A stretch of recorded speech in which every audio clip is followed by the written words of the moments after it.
on! You son of a bitch. Welcome to the Bigger, Stronger, Faster cast.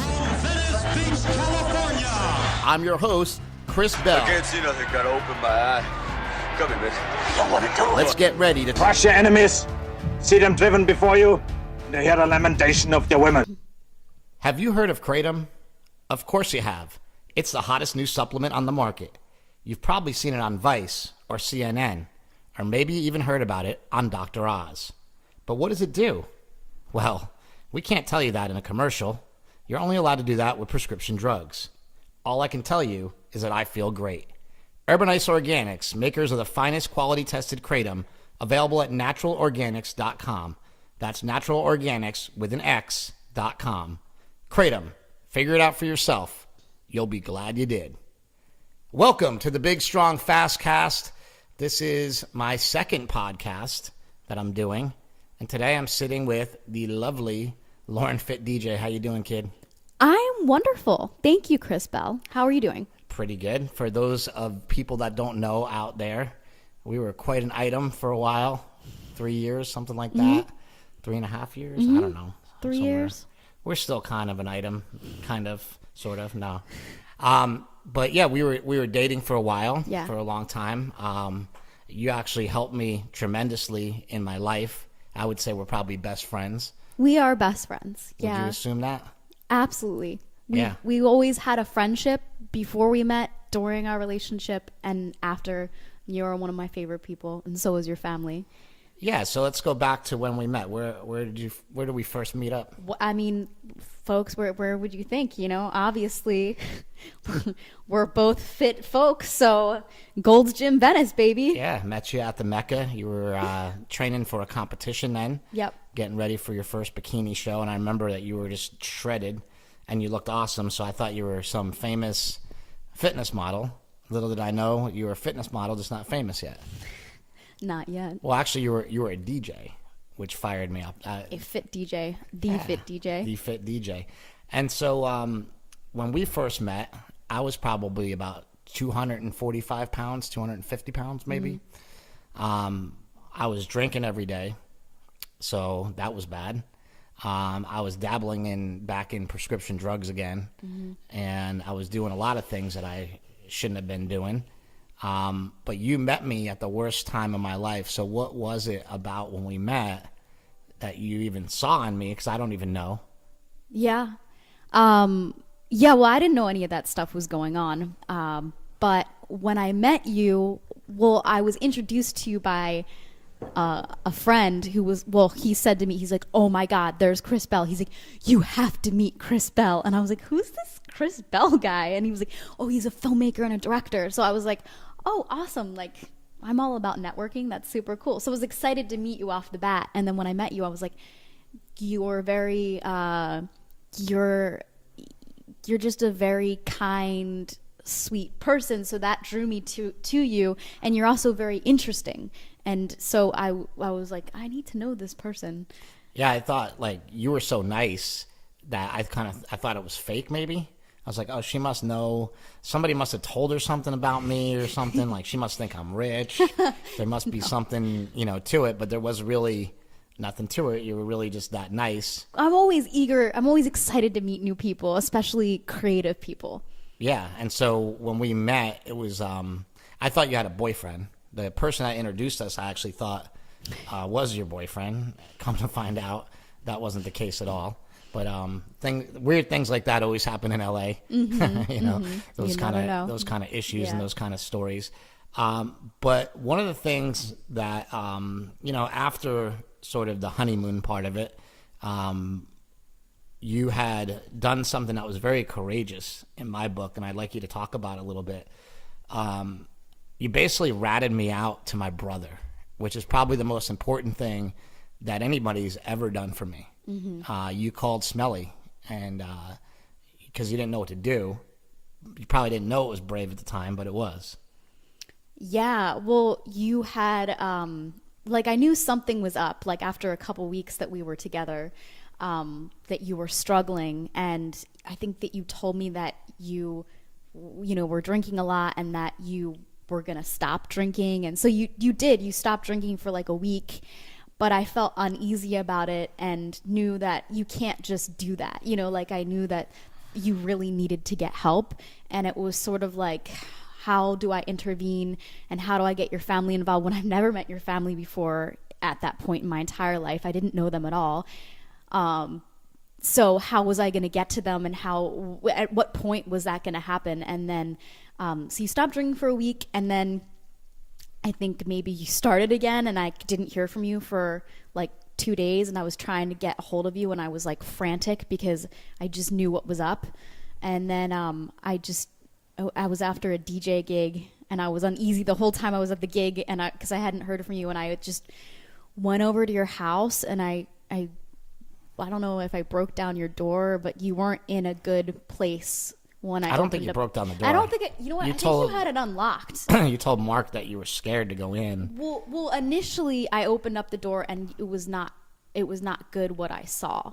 And then I think I forget all the details, but then like I think I left for an hour, and then I got really scared, and I was like, I can't. I have to do something. I'm sorry about for putting this. you through that. Yeah, so then I was really upset, and I knew I had to intervene, so I called up your brother. I had your brother's number somehow, and then I called him praying that he would answer. It was really late at night. It was like 11 or 12 o'clock at night. Yeah, and he said he had never seen the number before. Yeah, and he usually goes to bed early, too, so what are the chances? But thank God he picked up the phone, and I think as soon as he picked up the phone, I just started crying, and I couldn't even get out. You know those times when you wonder if God is real or whatever? Those are the times where you go like, well, maybe he is real. You know, maybe in that moment at like midnight, you know, on a Saturday night or something, that Mark would just be awake. Yeah. You know, usually he's passed out from deadlift snoozing by then. Yeah. You know, usually his Saturday deadlifts put him in the ground. Yeah. But, you know, I think, you know, that was probably one of the most important points in my life. And I just want to thank you for that. I know like most people, when it comes crashing down on them and they hit rock bottom, it's a really terrible thing. But for me, that was like just the beginning of what's going on right now. Mm-hmm. Yeah, no, it was so, I saw so much in you, even though I only knew you for a short period of time, but I saw how brilliant you are and how sweet you are and how much you cared about helping people and how talented you were. And so it made me really sad that you had that problem. And I just felt like you just needed somebody to pull your hand and get you out of it. And then I knew you would be okay. I had faith in that, but it was just getting to the point of getting the help, you know, first. And just like these documentaries, like my actual life is a journey, much like my documentaries, and I'm constantly learning and evolving. And you know, I learned a lot from sobriety, and I learned what it really means to really help people. I learned, you know, the difference of like when I did Bigger, Stronger, Faster and Trophy Kids, like I was just trying to make movies to make a name for myself.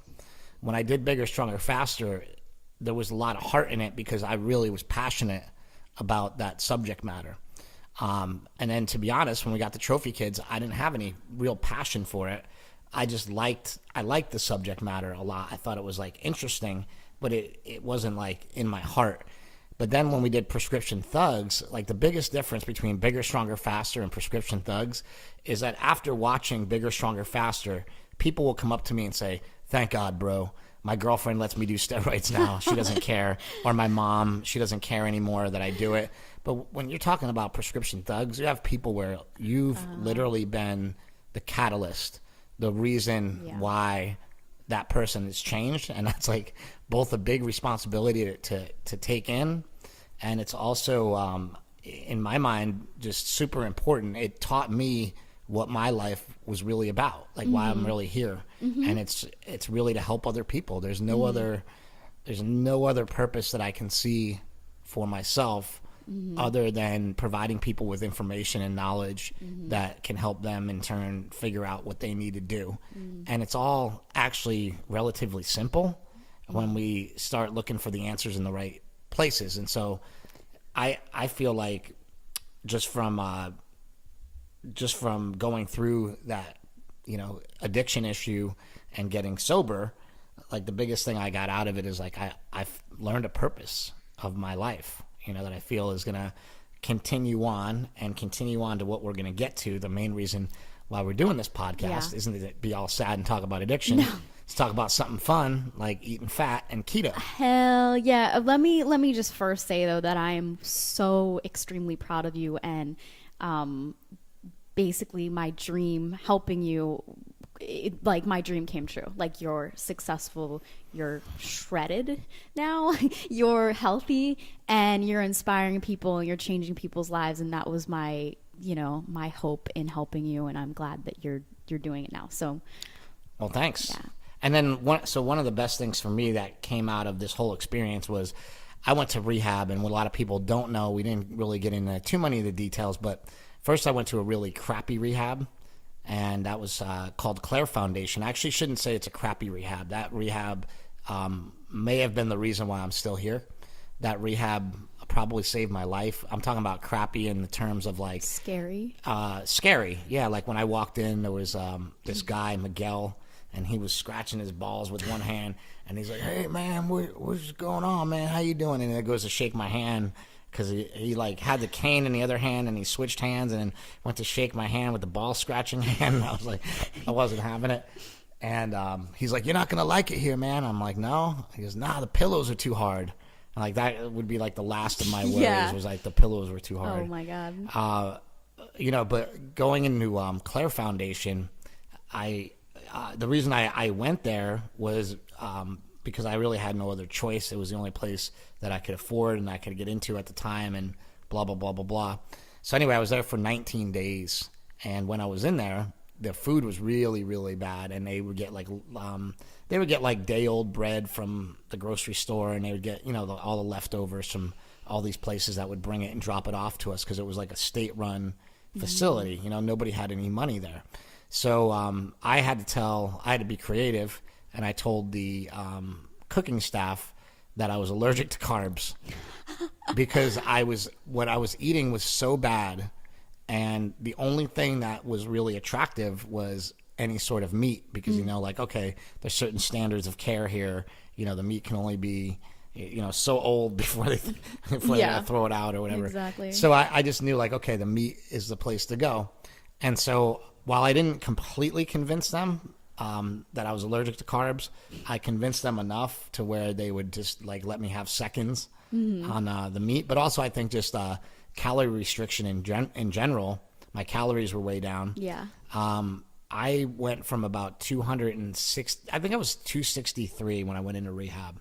That was probably like my fattest weight. And I got down to about like 230 in Claire Foundation.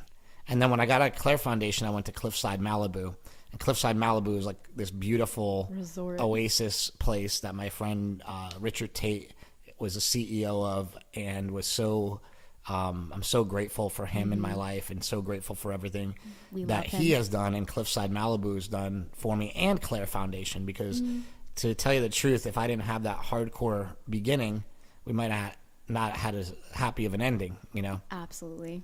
So yeah, It's all part of the plan. Yeah, so and you came to visit me at Claire Foundation. I did. I was so sad and scared, but also I kind of knew that it was all part of the plan, and that you kind of needed to be scared straight, like that would scare the shit out of me, and it would make me not want to.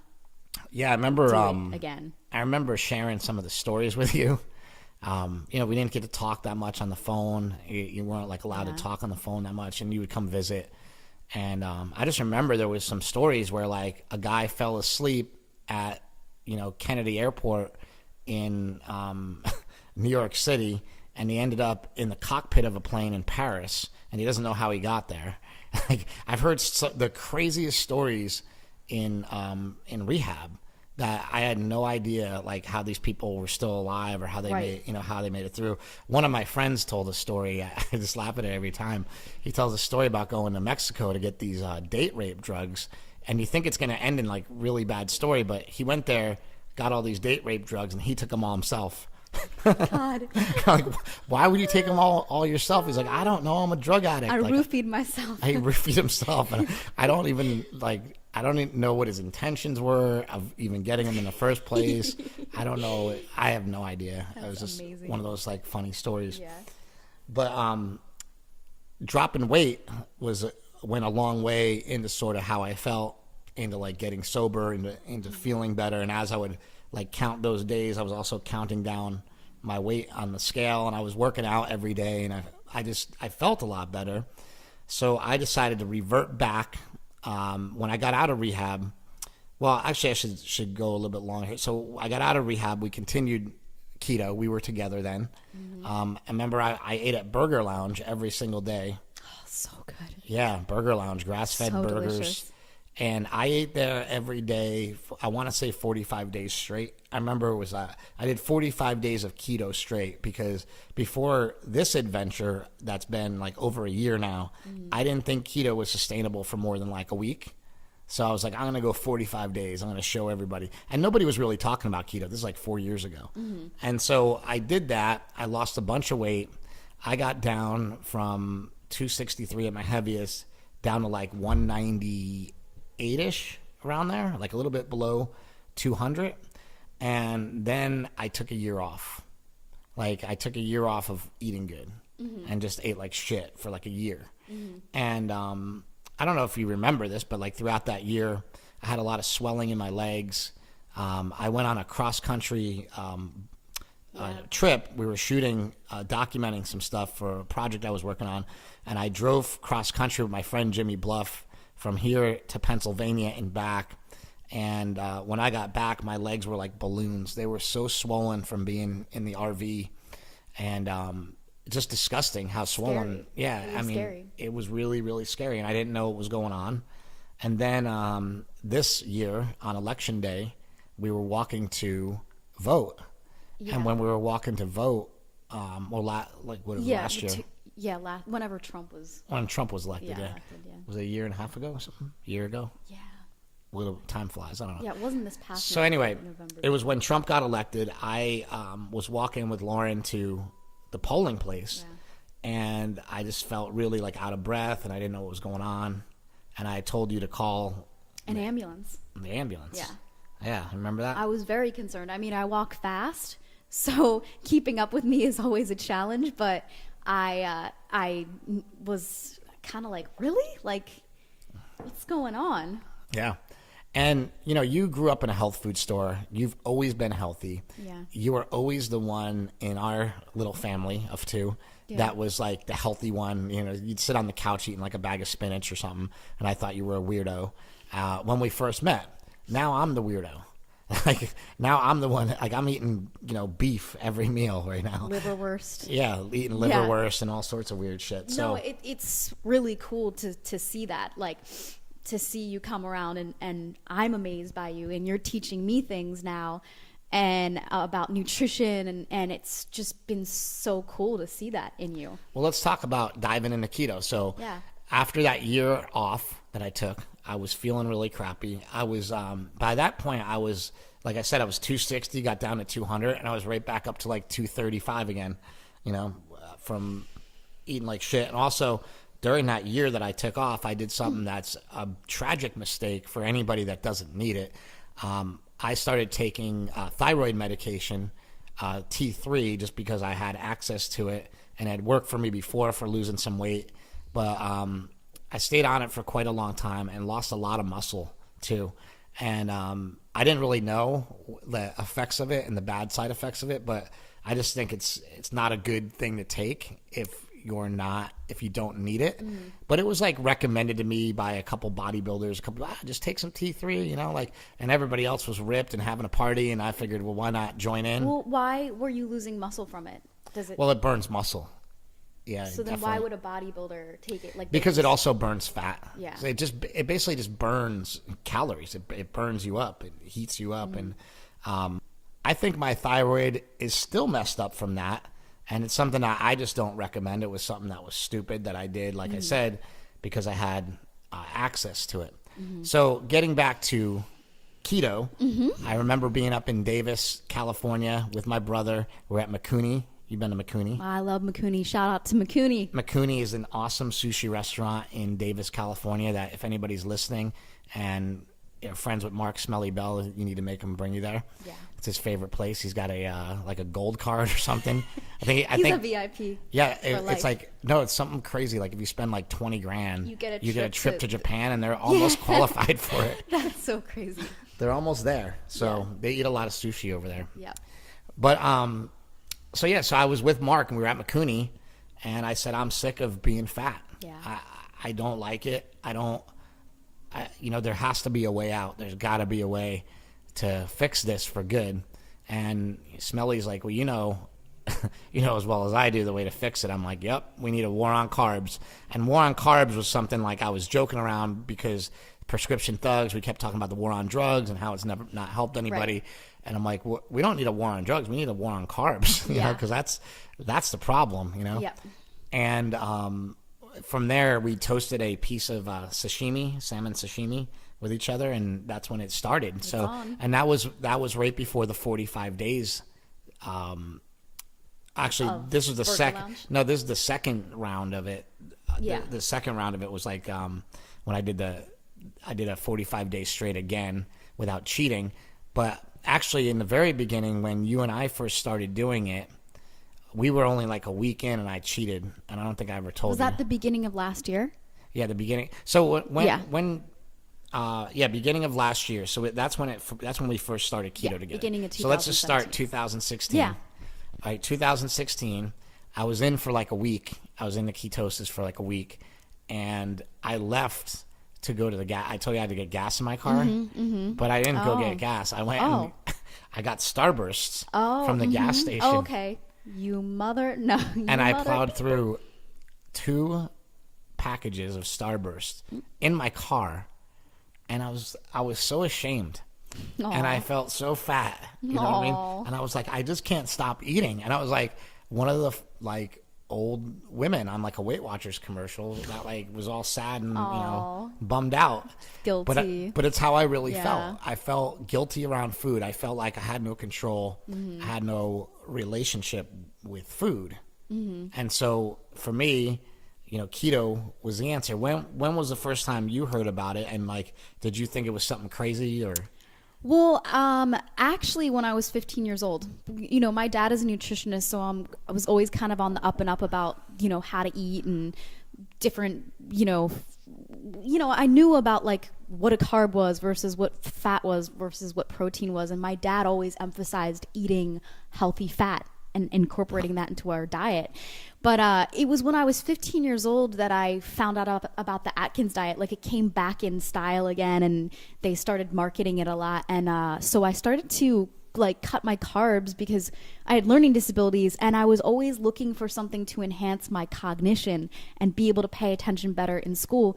So I just decided to try it. I don't know, 15 years old, I somehow knew that it could help me, and it did. I started to. Who else tried it at 15 years old? Who? Holly Berry. Really?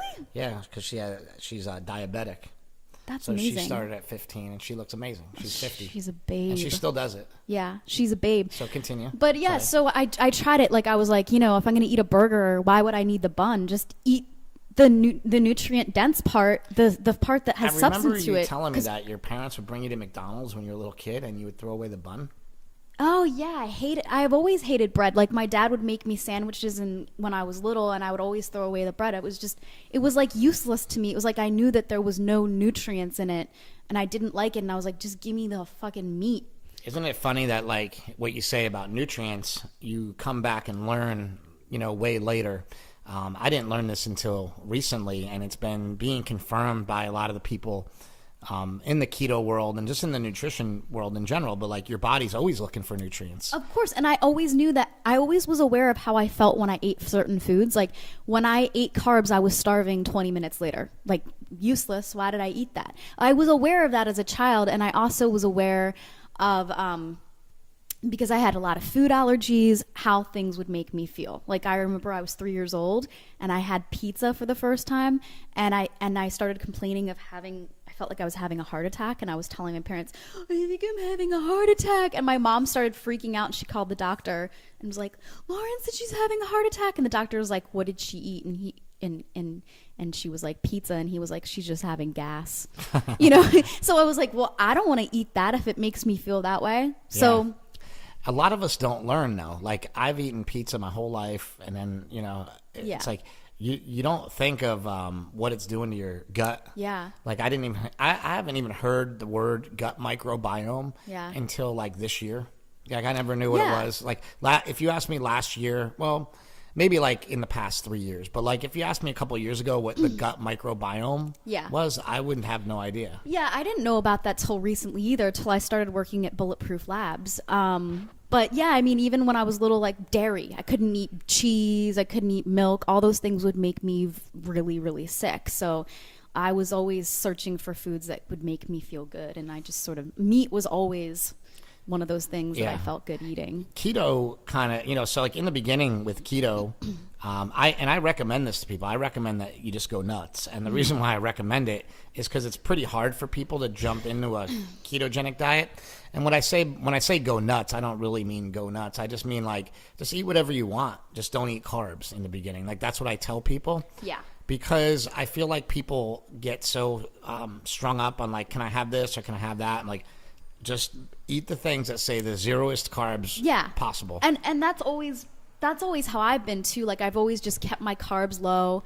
And but where people go wrong is that they don't have enough fat, and they don't have enough carbs, so then they're just kind of starving. That's what I wanted to talk about. I wanted to talk about like what are the issues that you see people starting on the ketogenic diet having problems with? Yeah. I think definitely that's one of them, where people can't figure out the ratios and they don't incorporate quite enough fat into the diet. And they're keeping their carbs really low. So they just have no energy and they're not satiated and they feel like crap. But I think in the beginning, just keep your fat as high as possible. Yeah. Keep the carbs as low as possible. Have a moderate amount of protein. But then you'll have a great energy source. Like, I have never felt better in my entire life than, when I'm doing a ketogenic diet.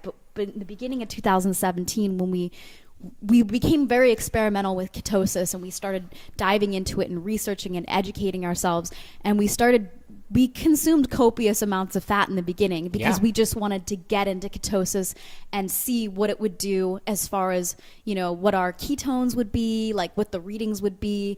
And I've never felt better in my entire life. My brain function was so out of control. Like I was in the first 3 months. In the first 3 months of keto, you're getting what they call keto adapted, or some people call it fat adapted. Yeah. And it takes a good 90 days. And I remember Dominic D'Agostino and some of the other keto experts, Jimmy Moore, telling me like, "Hey, just wait until you hit 90 days." And I thought like when I hit 90 days, like the skies would open and like doves would fly out or something.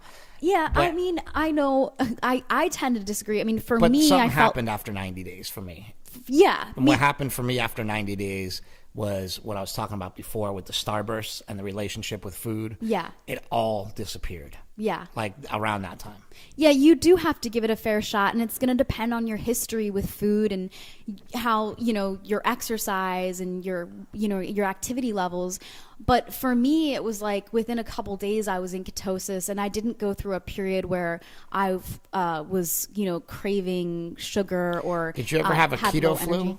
No, I never had that because I think I've always been very lean and I've always eaten more ketogenic. It's just kind of how my parents So if people cook. don't know what a keto flu is, you want to explain it a little bit? You want me to explain it? It's a period, it's a transition that your body's going through where you're, coming off of sugar. Like your body's used to running on glucose and now it's running on fat, but your body's transitioning to that, to run on fat instead of running on glucose, so that you become a fat burner instead of a sugar burner, and then you're actually burning body fat. Yeah, so what a lot of people don't realize is they crank up the fat so much that when the fat that they're burning is the butter in their coffee, but you want to burn the fat on your hips and your thighs, not off of your coffee. And that's another good point. Well, I don't have big hips and thighs, but I'm just talking about women. Yeah, well, that's another good point is that, and I've done this before with the ketogenic diet, is that my calories were way too high. And so my body wasn't changing. It was just, I was maintaining a weight that I didn't want to be at. And there's a lot of experts in the keto world, including Bulletproof, Dave Asprey. They'll say like that the calories don't matter as much as the food. And then other people say the food doesn't matter. In your experience, what have you found? Absolutely, the calories matter. Do I count calories? No, never counted calories in my life. You know, I don't like math, but I do like money. Okay, I can count that all day, but I don't count calories. I never have, and I never will. But I just know when I'm consuming way too much food. So sometimes there's been times when I don't care, but there's other times when I'm like, I'm trying to get ready for this and I want to be shredded, and I feel my best when I'm lean. I move my best when I'm lean. And right now is one of those times where I'm trying to lean out and I'm being more conscious of, how much food I'm consuming. So, I mean, it kind of goes back to how my parents have always cooked. Like, you don't have to add copious amounts of fats to food to be in ketosis. But you do need to eat a high ratio of fat. So how do you get? You do, but like, how do you get there without? Yeah. How do you get there and keep your calories down? I mean, with each meal, I always incorporate fat into my food, but I'm a little bit more conscious now. Like, I always cook my vegetables in butter or oil. What are the choices for you as a girl? Mm-hmm. What do you tend to choose for your foods? I mean, for breakfast, for example, like, I always eat sort of the same thing. Like, I always eat 2 whole eggs, not egg whites. I always eat 2 whole eggs. And you've always eaten whole eggs since I've known you, except for when you did a bodybuilding show and you hated life. Well, one time, because my entire life I've always eaten, higher fat or, eaten healthy. And that's how I've always prepped for my shows, and I've gotten to a physique that I'm very proud of. But for my last show, I decided to try a typical bodybuilding diet because I always was kind of like cutting on it, like, these people, like, they're crazy, they don't know what they're doing, but how are they getting shredded off of that? I'm kind of curious. So I decided to try it, and I did do it for 3 weeks, and it was the most miserable 3 weeks of my entire life. I think that's the thing that a lot of people should realize is that bodybuilding diets definitely work. Ketogenic diets definitely work. Yeah. Vegan diets definitely work, right? But it's all dependent on like what your goal is. Yeah. Right? And what's the best diet for that goal and what's going to get you there. And I think out of all of these diets and these plans, the one that seems to me like a lifestyle would be like the ketogenic diet. I've been doing it for such a large majority of my life. It's 100% sustainable. It's the only way that I could possibly eat. I couldn't eat any other way. So I did that bodybuilding diet, which was a low-fat diet where everything was measured. And, I had one of those coaches do it for me, and he trains all these pros. And so with each, I was eating 6 meals a day, and in each meal, everything was so calculated, and I followed it for 3 weeks. I had no energy to train. But here's the big question, right? What? Those diets still exist. Those coaches still exist. Yeah. And those people are still shredded, right? Yeah, but you know what? For me, it didn't work. I look better when I'm doing keto. Do you think that there is a better way that maybe bodybuilding has skipped over or missed? Or do you think that keto will end up becoming popular in bodybuilding? Because a lot of people fear you can't put on muscle. No, I mean, I just was talking to one of the top coaches the other day, and I said, do you have any athletes that do keto? And he was like, yeah, but it didn't turn out so well. Like, it always goes sour. Like, they never get the results that they need. And I beg to differ because that for my shows, I did keto and I was shredded. So they're just not doing it the right way. They just don't know how to do it. There still is something, like, to me, for example, like for me personally, I haven't eaten carbs in a while, and I'm not down to where I want to be yet. So I think for me, there might be a better way to get there, or there might be another approach to lose that last, 15 pounds or something. Also, you have to know how well your body metabolizes carbs, because I can still handle a decent amount of carbs. Like I was saying the other day, I had an entire like big banana and an entire big sweet potato, and those were like my 2 major carbs that day, and the rest was mostly fat and protein. But I still measured a 1.1 the next day, which to me indicates I can handle a decent amount of carbs, So it just depends on, you got to figure out how well your body metabolizes carbs, and that's all going to be individual and have to do with your genetics and things like that. So those are things that you should measure. So I did keto in the beginning. I felt great right off the bat. I actually got down when I first started keto this time around, got down to like 175 pounds because I was still taking the stupid thyroid that I was talking about. Yeah. I was still taking that. So I remember I got really skinny for a while, and I looked terrible actually for a little while. And then I had to get my weight back up. I just basically did that by eating more and training harder, and made a big comeback in the gym. And it was also because I felt a lot better. I started taking kratom, and I was making the kratom movie, A Leaf of Faith, which, by the way, drops May 29th. So I was taking kratom every day, and I was doing keto. But as I was getting out of pain from both lowering my inflammation and from kratom, that's when some like really amazing shit happened, because I started to feel like an athlete again. I started to feel like, oh, maybe I can do some powerlifting. Maybe I can, get back into something. So I started deadlifting again. Yeah. And stuff like that just makes you feel like a man, makes you feel powerful, and it made me feel strong. And so like just getting back in the gym and getting back at the weights was really good for me. And then more recently, I switched over to what's called a carnivore diet. And the reason I did that was because I felt myself, we were just talking before we went on the air about like what happens at night when the sun goes down and your cortisol levels rise. Yeah. And all of a sudden you want fattening foods. Yeah, because talk about that a little bit. What happens at night? Yeah. So like, I think 11 o'clock is like the peak time that like you should be in bed by. And if you don't listen to your body and you don't do that, like I always become tired around that time, but because of my job, because I'm a DJ and I am a night owl, I always am up past 11 o'clock. And that's when the problems start. That's when the cravings start kicking in. And that's when I like lose my mind and kind of lose my self-control.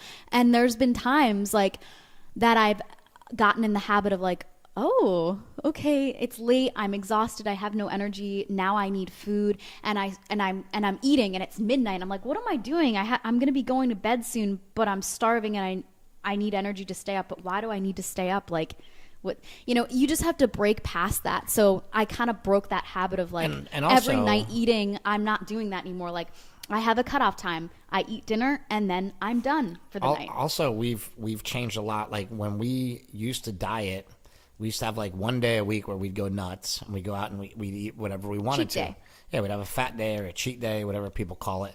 And our cheat days would be like epic. We'd go to the Cheesecake Factory and get like 3 slices of cake and split it between like so barfy between the two of us. Yeah, and then those cheat days started going away, and then it got to the point where like I'd be like, "Do you want to cheat today?" And you'd be like, "Fuck no!" Like, and I'd be like, "Oh, neither do I." Then, and like I'd want to maybe, but like you didn't want to, so then like it wasn't. It's just because I never feel good. Like I'm a big fan of you listen to your body, and there's certain foods that I'm going to eat that make me feel great, and you're going to eat them and you're going to feel like shit, because we all have different gut microbiomes and food sensitivities and allergies and stuff like that. So I just know when I eat cheesecake, it makes me feel really barfy and makes my energy low.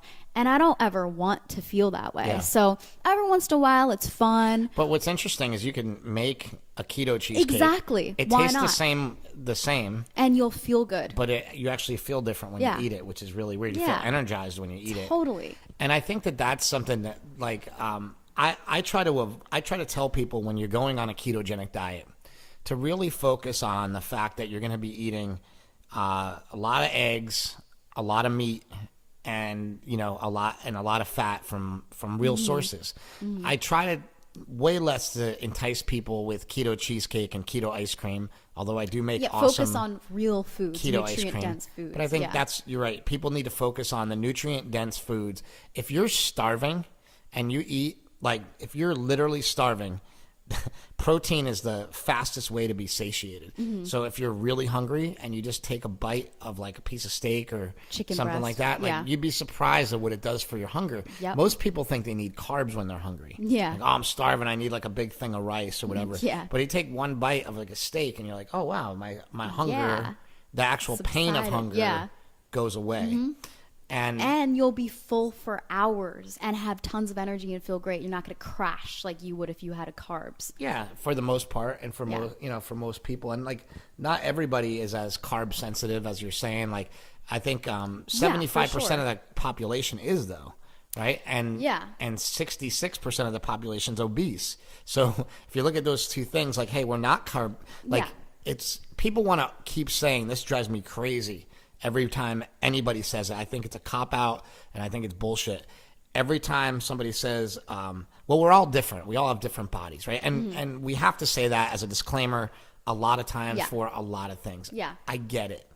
But if we remove carbohydrates from the diet, we probably will get rid of diabetes. If we get rid of, diabetes, we'll probably get rid of a lot of obesity. If we get rid of a lot of obesity, we'll probably get rid of a lot of other diseases like cancer, right? So what I'm saying is, like, we are all alike, but at the same time, we're similar enough to the fact where, like, everybody that takes in carbohydrates, that's going to turn to glucose. In every single example of every human being. So we're not that different, right? Like in that one respect, we're at least the same. So by trying to always say that everybody's always different, and we don't, so that, then it leaves you with no rules, and everybody's still fat and out of shape. Yeah, it doesn't help and in any pain and having inflammation. Exactly, and what I guess what I'm getting at is it doesn't help anybody to just keep telling people like, well, we're all different, and you have to figure it out yourself. Yeah. But what I will tell people, and I must tell people, it's a must. If you're going to go through this diet, don't expect to go out and buy a book and read it and be a master at the diet. Don't expect somebody, even if you're paying them a lot of money, like somebody could come to me and say, I want to pay for all this knowledge and you give me a diet plan, whatever. It's still not guaranteed to work because you have to put in the work. And part of the work is like the relationship with food. And you can't have a relationship with food if a servant is bringing it to you, or, somebody's bringing it to you, or somebody's delivering it to your house every day, or so, part of it is the process of making the food, the process of growing the food, like, all that stuff kind of comes into play and becomes important in some respects. Like, you don't have to grow all your own food, but it's good to know how they grow it. It's good to know how you got the meat on your plate and make sure that it gets there in a in a nice humane way, and things like that. Like, I think that there's a part of the relationship with food part, the part of the being one with nature part that is like really important. It gives you a whole new appreciation. Like, growing up, my mother always had a garden, and we she's a gardener, landscape designer, and so we always grew our own vegetables, and I would go in the garden, I'd get to pick the tomatoes myself and the lettuce, and then I'd help her make dinner. And there was something that was like really fun for me about that. It made me appreciate the meal so much more. And also I knew where the food was coming from. And we don't know that nowadays, we just go to the grocery store but I think it's really important to get food that is if you're going to eat meat, treated humanely, and if you're going to get vegetables, they're organic. Sure. And they're the best source. I want this episode to be sort of a reference for some people to go back and listen to, especially this one part. I'm going to rifle off some books that I've read right now. There's a lot of books that I've read in the ketogenic space. Yeah, that we read, Yeah, I think they need to be brought up and talked about a little bit. And these people. Yeah, and some of these people. So I think like the first person and probably the most, probably wins an award for doing the most for the ketogenic diet has got to be a guy by the name of Jimmy Moore. Jimmy Moore. And if you guys don't know Jimmy Moore, he's got a podcast called Livin' La Vida Low Carb. Yeah. That's got over 1,000 episodes about the ketogenic diet. He's done it himself. Obviously, he was 420 pounds. And I think he lost like close to 200 pounds And then he's gained some of it back, but now he's working through those problems and trying to get back down to where he was. As I said, he's probably has the most information out about the ketogenic diet out of anybody that I've heard. And intermittent fasting, and he's just, and fasting as well. He has a whole podcast. Fasting podcast. He has Living La Vida Low Carb, Keto Talk, and Fasting Talk. So he's got all those. And the one thing that I should say about Jimmy, for most people out there, he's the least intimidating person you'll ever find teaching you a diet. He's the nicest man. He's super nice. He's super happy. Yeah. And if you're looking for like a soft place to land and sort of ease into this, transition into it. I think he's a good guy to listen to, and he's a good guy to like help you get started, and answers like a ton of listeners' questions and things like that. Yes. If you want to get a little bit more complex and nerdy, I think the Bulletproof Diet was one of the most interesting books that I've read, and I know you work at Bulletproof Labs, so we're big fans of what Dave Asprey does at Bulletproof. You know, I'm not 100% with anybody, so if anybody hears me say something and they don't like the person or whatever, don't jump on me. I'm pretty much friends with and get along with everybody, and I know the good and bad points of everybody, but I like to just discuss the good points of everything that I bring up. So while I stopped drinking Bulletproof coffee personally, because I felt like it was, well, let's get into that. I feel like it's Bulletproof coffee is when you put butter and MCT oil in your coffee. Blend it up. And you blend it up and you add some fat in your coffee. And I just basically went away from that and went back to cream in my coffee. Yeah. Because I just think I was eating way too many calories. So I would have like I love Bulletproof coffee. I'd have like 3 or 4 of them a day. Delicious. Yeah. And, you know, that like just really adds up to a lot of calories. Yeah. Whereas if I'm having, you know, my regular coffee with some heavy cream in it, I'm maybe having 100 calories a pop. Yeah. Rather than 400 or 500 calories a pop. So that's the only reason I stopped drinking. Well, me too. I recently just stopped drinking Bulletproof coffee. I mean, I have it like once a week now. That's like my limit. But I just felt like, number one, it's a good tool. Well, number one, I was consuming too much caffeine, and that needed to stop. I don't want to burn out my adrenal glands, and I was becoming dependent upon it. I and also that's not cut me. out caffeine, so this was decaf that we've been drinking. Yeah. And so now if I do have coffee, my limit is 1 per day, and I have a small coffee and I have it black, and that's I cut out coffee because it spikes your cortisol levels in the morning really high, they say. And we don't want that. So you told me that you lost some weight from not drinking caffeine? Well, no, I don't think it's that specifically, but I won't have it past like maybe 3 p.m. is my limit because I don't want it to mess up my sleep. And it lingers for a long time. It's interesting because I've read so many articles about it, and they go back and forth, right? So Charles Poliquin put out an article like 7 ways coffee helps you burn fat, and then this other article saying, you know, it raises your cortisol levels and it'll make you fat and blah blah blah. Right? So there's so much differing information on it that I just said like this, like, okay, I drink coffee every day now, and I'm still not where I want to be. So I'm going to quit coffee and see if I'm where I want to be. And I haven't noticed that much of a difference. Yeah. I mean, I just think that you should have variation with your diet, and I don't think that you should be having the same thing every single day, or like, you know, do it for a couple weeks and then cycle off of it. But to have it all the time, and I realized like I was drinking Bulletproof coffee every damn day, and that's it was just becoming too much, and then I was drinking 2 a day, and it's like, you know. Let's also talk about the Bulletproof roadmap, which is something I think I love the Bulletproof roadmap. Everybody should have. And if you go to bulletproof.com, you can get it for free and download there's a thing that you can download called the Bulletproof roadmap. It's awesome. And what Dave Asprey did is just made it very simple. He put a bunch of foods in green at the top, and like you can eat these foods as much as you want all day long.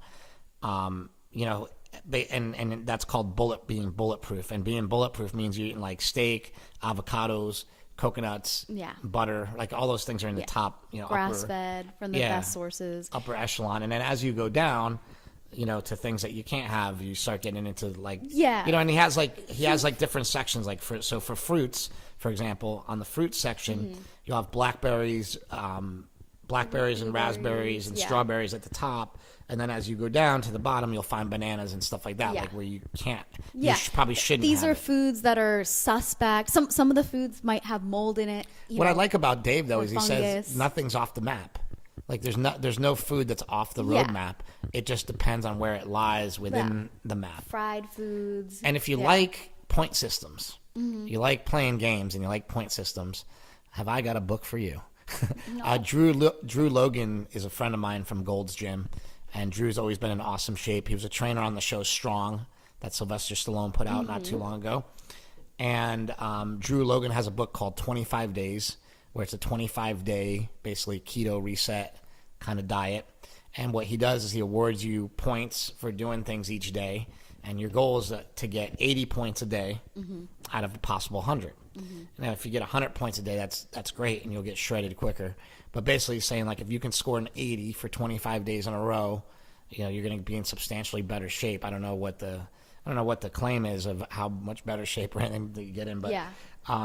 I just know it's a great book because he doesn't say the word keto once in the entire book. And to me, Yeah. that was the biggest surprise Yeah. of going through it. Like when I first got back into keto, I was so excited about it until I realized what's happened to my ketogenic diet that I've been using on and off since 1994 is it's been bastardized by a lot of people, and a lot of people Yeah. now think it's a cult. Well, for sure. And then also there's a lot of keto products out there that are just not maybe necessary, that people become dependent on it and they get like sidetracked with. And it's just not about that. It's like about, you know, again, it's like not adding copious amounts of fat to your Just so meal. everybody And out maybe in the there beginning, knows, but the healthiest thing you can ever do is not eat. You know, but you can only do that for so long until you die. yeah, and I enjoy intermittent fasting, but especially if you're somebody like us that works out a lot, you need protein. You need to make sure that you have enough protein in your diet to support your muscles. And The easiest thing to remember with intermittent fasting is just remember that, like, you go to bed for like 8 hours, right? so you're fasting during that You're time. fasting during that time.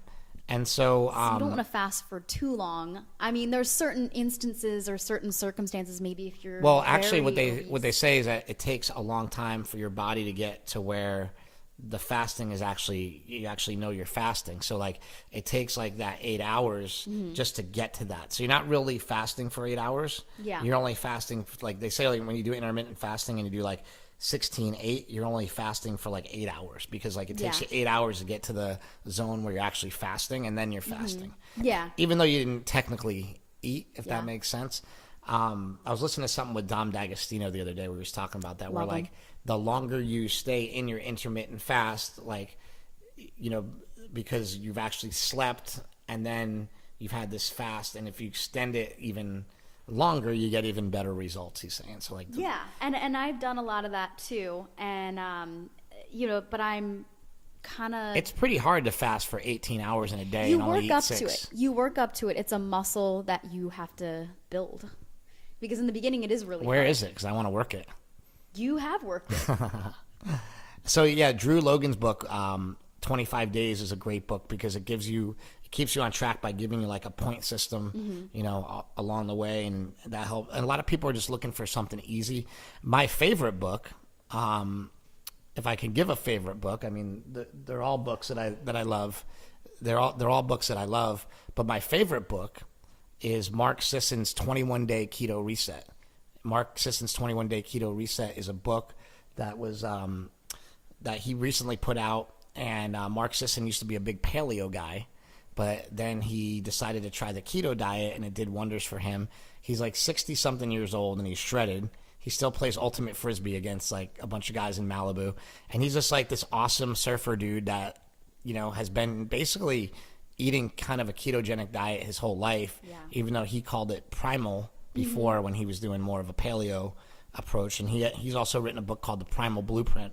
But my favorite book is Mark Sisson's 21-Day Keto Reset, because I think it's all inclusive of everything that like a beginner needs.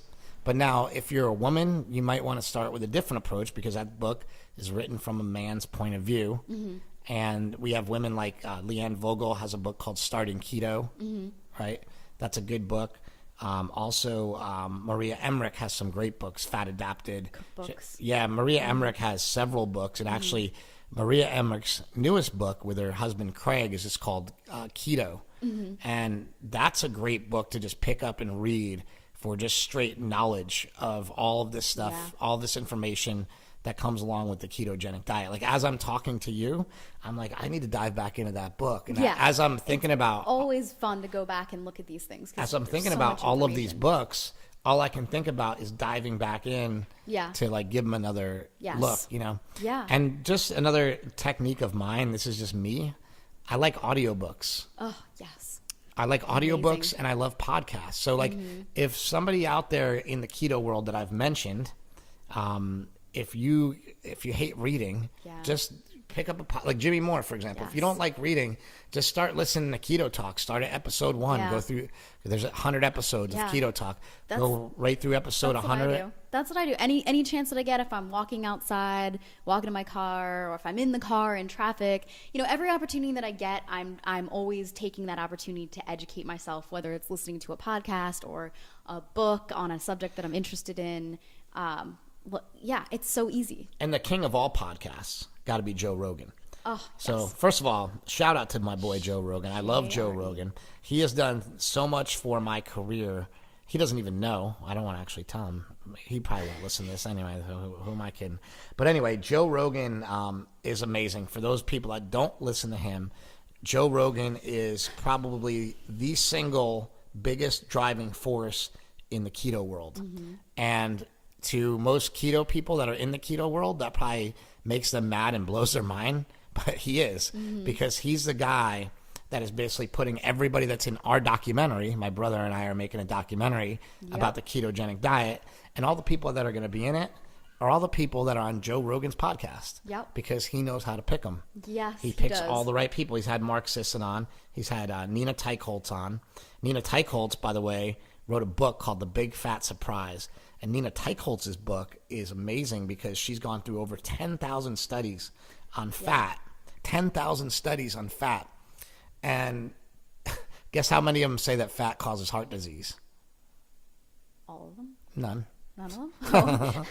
None of them. You know, I thought you were talking about the... Yeah. So when you start looking into the studies and you start looking into the information, you know, you start peeling back the curtain a little bit, you start realizing, like, we've been lied to a lot. Yeah, you do. You really have to take time to educate yourself, because there's so much misinformation out there, and there's so much brainwashing that has been done through big pharma and through big food companies. And nobody thought of it as a big deal when it happened, but, like, I think it was 1991. Maybe it was later than that. I'm not sure. But Gary Taubes is a science writer. And Gary Taubes wrote an article for the New York Times that was supposed to get, like, you know, just buried on the back page and nobody was supposed to, like, care about it or whatever. And it was called, "What If It Was All a Big Fat Lie?" And people were like, what? Like, what is this? What if it was all a big fat lie? It just enticed them to read it. And when they read it, what they found out, what Gary Taubes uncovered, was that the sugar industry paid a lot of money to a lot of people. Well, actually, not even that much money in today's standards, but paid money to certain people to basically... Back in the 50s. Yeah, so the sugar industry paid them to say, hey, fat's the bad guy. Go get it, you know? Yeah. And they attacked fat with an all-out war on fat. Yep. And they won. Yep.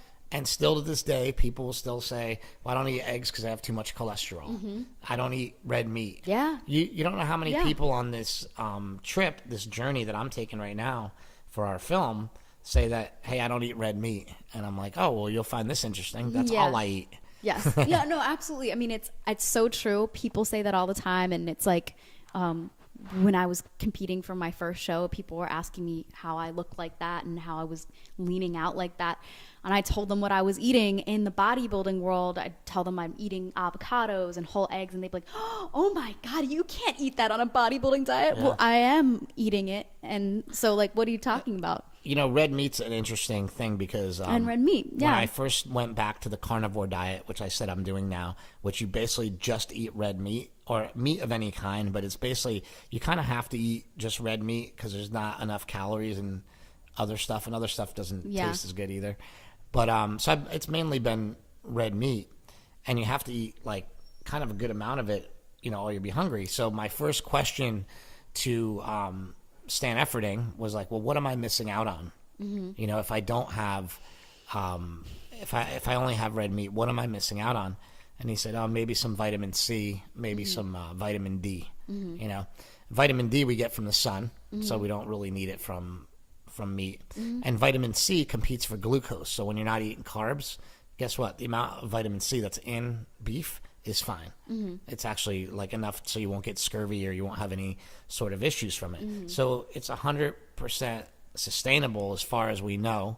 Now, knock on wood, something can happen to me tomorrow. We won't know if it's from eating just meat, or we won't know what it's from because no one's done any real studies on these kinds of things. But I think moving into the future, we need to, because by eating all meat, what it's done for me is help knock my inflammation down another notch. So I just feel better, Right. And I can walk more, I can work out harder. And everybody, this is as non-scientific as you can get, but everybody in the gym says I'm getting shredded. Oh my God. Yeah, it's insane to see how your body has changed. But I'm not really shredded. I'm still fat. I still have to lose fat. No, you're really jacked, and like your body has completely transformed, and it's really impressive, and it's so cool to watch. I would say I'm kind of getting there. Yeah. So to continue on with the books, because I wanted to give people a good list of books, Robert Lustig wrote a book called Fat Chance. Fat Chance is about how the food industry has seduced us into eating all these what they call food stuffs. And just so you know, the food industry doesn't label you as a Coke drinker. They label you as a heavy user. Just so you know, just so you're aware of how they label certain people. Yep.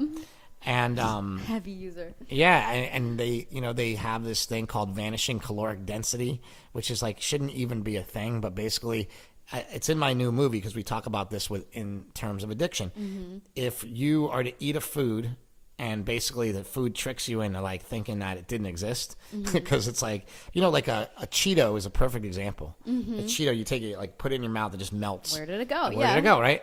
And it tasted good. But it only tasted good for like a second, and then it's gone. So you're Think of like a I want Skittle. more. Like you need another, like after you have one, and the way that the flavors mesh together, like, Yeah. I gotta have one. Yeah, it's not like with a piece of beef where like it takes a while to chew it. Like it takes a while to cut it up. Everything takes There's a while. a lot with of it. money that goes into that. $30 million spent a year by Frito-Lay to make their Vanishing chips, food. crunchier, fattier, saltier. Yep. There's also a great book by Michael Moss called Sugar, Fat, Salt.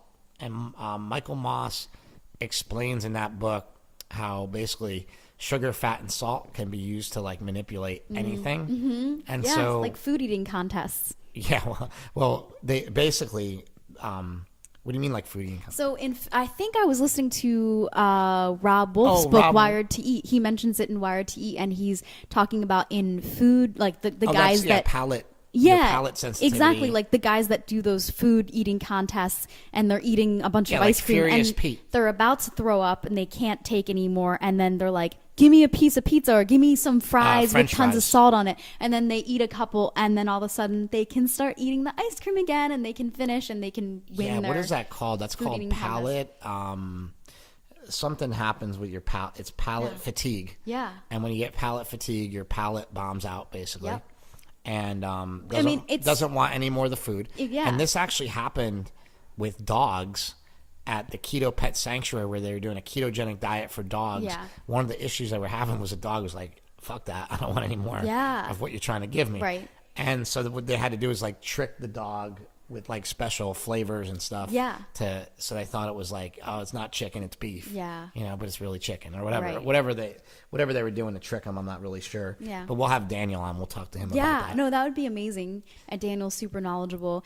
And but I mean, people do it all the time because we have dinner and we're like, oh, I'm so full, I can't eat another bite. And then all of a sudden, the dessert tray comes around and everybody perks up. And all of a sudden, what you thought you were done, you were so full you couldn't eat anything else. You notice but- after you eat dessert, you can then go back and eat your leftovers. Exactly, Because yeah. you switched on and off. Yep.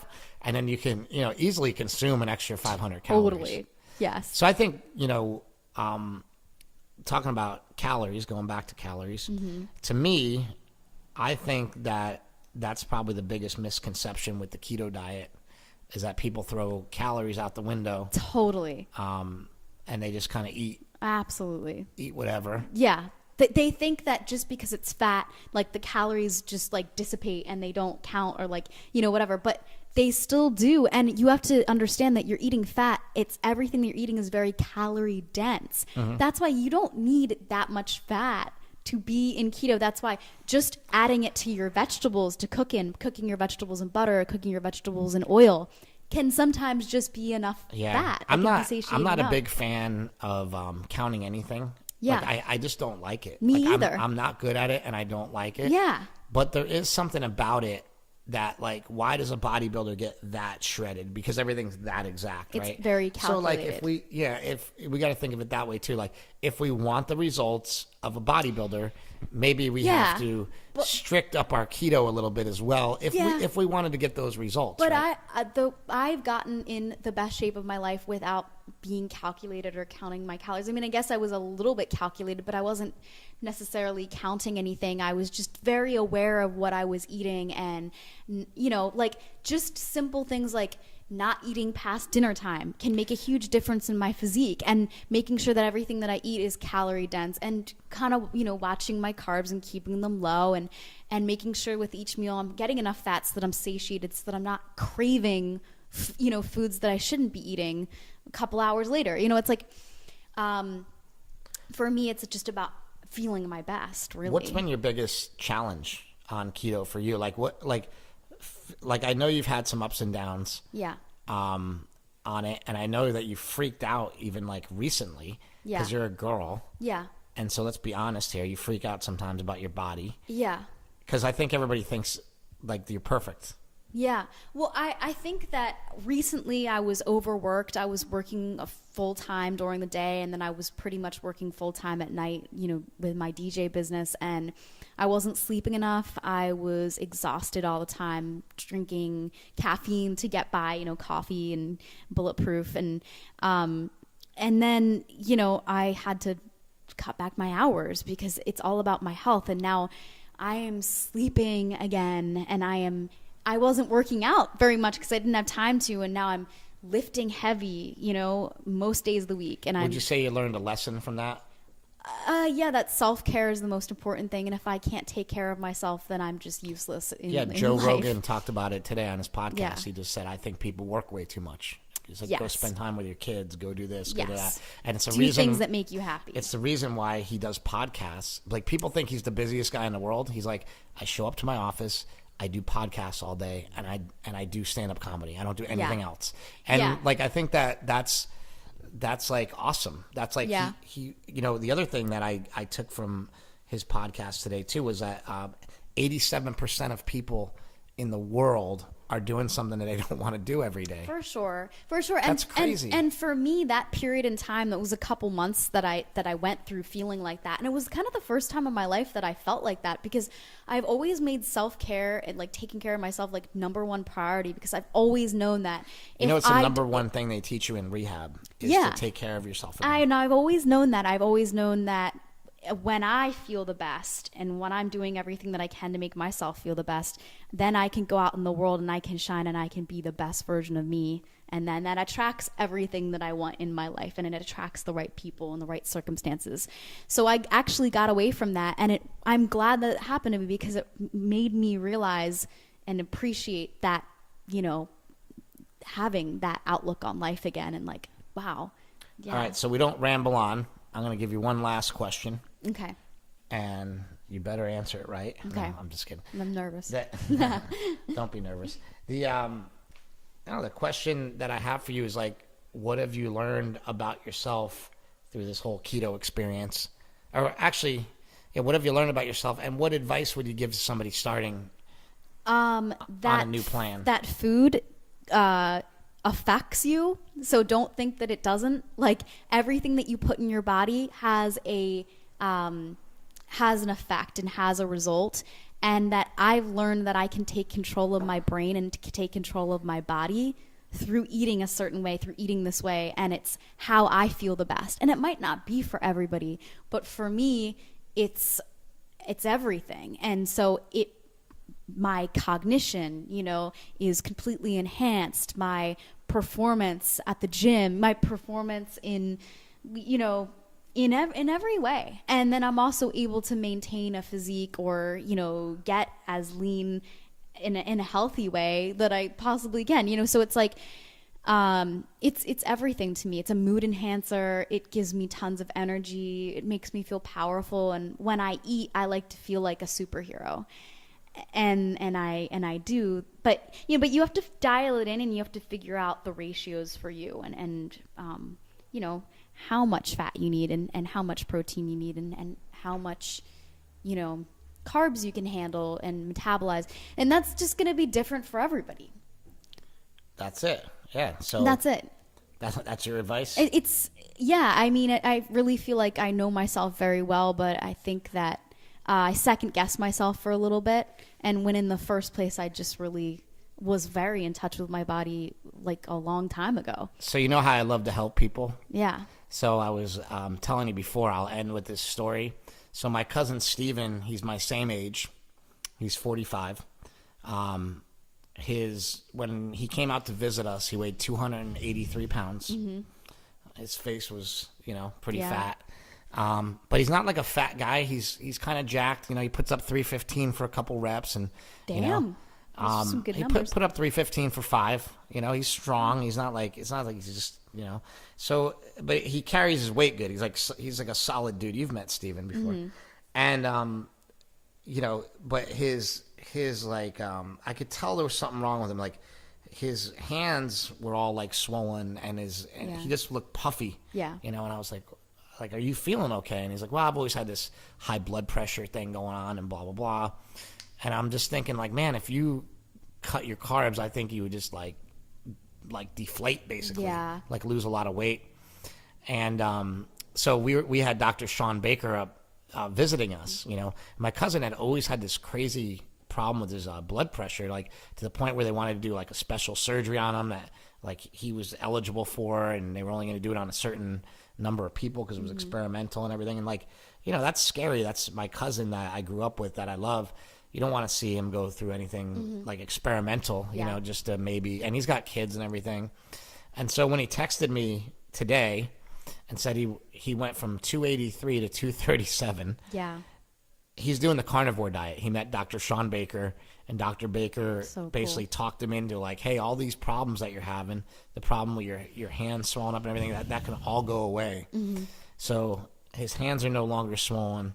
He's lost like 40 something pounds. Feels great. He feels better than he has in 15 years. The other thing was that he always had an elevated liver enzyme that they told him that he'd always have to watch for the rest of his life. Now that's actually below normal, like below average, which they've never seen on him in his entire lifetime. And his blood pressure is now stabilized to the point where he's gotten off several of the blood pressure medications. I think there's still maybe like one more left. But like I said, he was a very special case. He's somebody that means a lot to me, and I love him. So to me, that was so awesome to hear that, to see that, that my cousin's getting help. And then like the best thing to see out of my cousin getting help is him saying, hey, my wife is starting to ask me what I'm doing, because it gets you fired up. I mean, like, look, it's all about family. And if we get fat together, we need to get in shape together. Yeah. If we go up together, we need to come back down together, like blah, blah, blah. Right. Yeah, I feel like if your family is the most important, thing to you, then don't let your family eat like shit. Absolutely. And I've been really, really harping on my parents, harping on my friends, not each time they pick up a fork, it's not the right way to do it, but it's there's a way to talk about it. For example, my mom was talking about her swelling in her leg the other day, and when that was a great way to get into like, well, that if you eat like this, we can get rid of that problem. Yeah. We can at least alleviate that problem. Mm-hmm. And then I think it was the first time she ever heard that. She was like, really? because the doctors say they don't know what to do. And I'm like, well, course. there you go. And Yes. so, we're fighting that a lot. Yep. My cousin's doctor is a weight loss doctor, and she said, I've never heard of anything like this before. You're only eating red meat? I don't understand. It's this disconnect that everybody has with food. Like they think that it has no repercussions and it's not going to affect your health and cause certain health problems. And it's so bizarre to me because I've always known that my whole life because my dad is a nutritionist. But it's scary when you go to the doctor and they don't. Well, a lot of things are don't know second anything nature to about us. nutrition. We sort of grew up with lifting. I Yeah. started training when I was 16 years old. Yeah. We had bodybuilding magazines around the house, Right. all growing up because of Mad Dog, and then Smelly came along and he was into lifting. So like you and I have been exposed to it for so long Yeah. that a lot of times it's just second nature to us. nature, But yeah. it's like for many of these people, they're just hearing it for the first time. Right. So Yes. all right, well that's it for today. This has been the Big Strong Fast Cast with Chris Bell and Lauren Pappas. Yeah. Is that your bicep That was flex? my gun. I All flex right. my guns. We'll catch you next time. Okay. Thank you guys. Later.